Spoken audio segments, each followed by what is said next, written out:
guys, today we're going to be doing a NFC East draft day grades. They're slowly coming out. I know I'm behind on these, but they're going to be coming out a lot more, and all 8 divisions are going to be coming out soon. Anyway, I rushed that intro. Sorry. First, we have the Redskins. I'm giving them a B+. Obviously, a win. Chase Young, second overall pick. They didn't have a pick in the second round. It went to the Indianapolis Colts. They took Antonio Gibson, a receiver. They filled a need.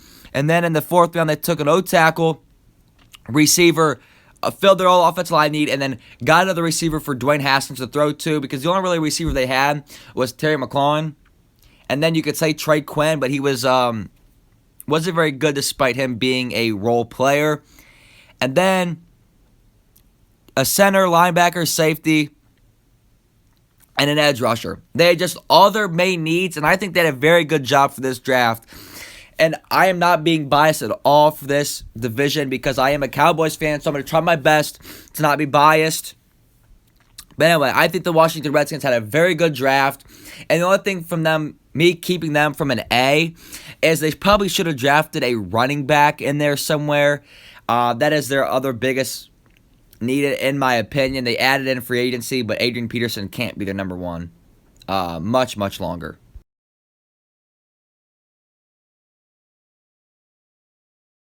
So this brings us to the Eagles with a C.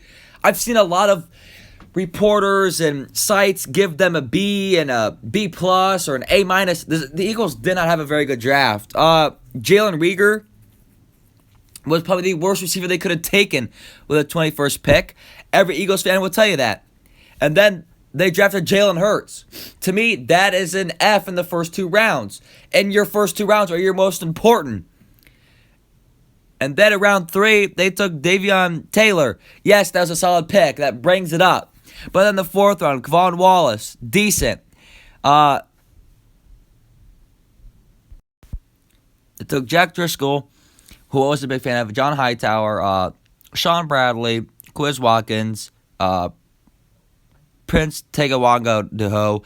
I cannot pronounce his name. That was probably a big steal.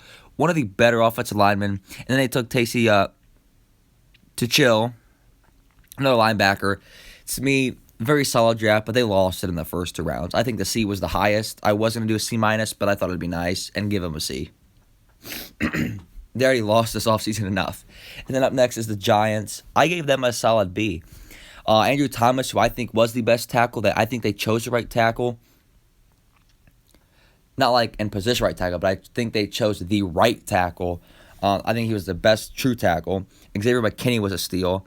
And then, other than that, the rest of the draft wasn't the best. I mean, they had a lot of picks and didn't really make the most of it. But I think the first 2 rounds is where, like I said, you win your round, you win your draft in the first 2 rounds. And they did that. So, that's what they got to be. And honestly, I'm surprised that the Giants didn't mess up. And last, we got the Dallas Cowboys. I gave them an A+. I think it's quite obvious. They have the best draft out of every team in the NFL. And that is not biased. Or you listen to anybody in the media and all the reporters. It's a great draft. Still, they drafted CeeDee Lamb. Second round, a first-round corner still falls. And in the 3rd round, a second-round defensive tackle falls. And then Reggie Robinson, who had a 3rd-round grade, fell to the 4th. We traded up to get probably one of the best centers in the draft. And then in the 5th round, Bradley Anae, who was another great steal, who had a 3rd-round grade, falls. And then we take a quarterback who I think it'll be interesting to see how he plays out.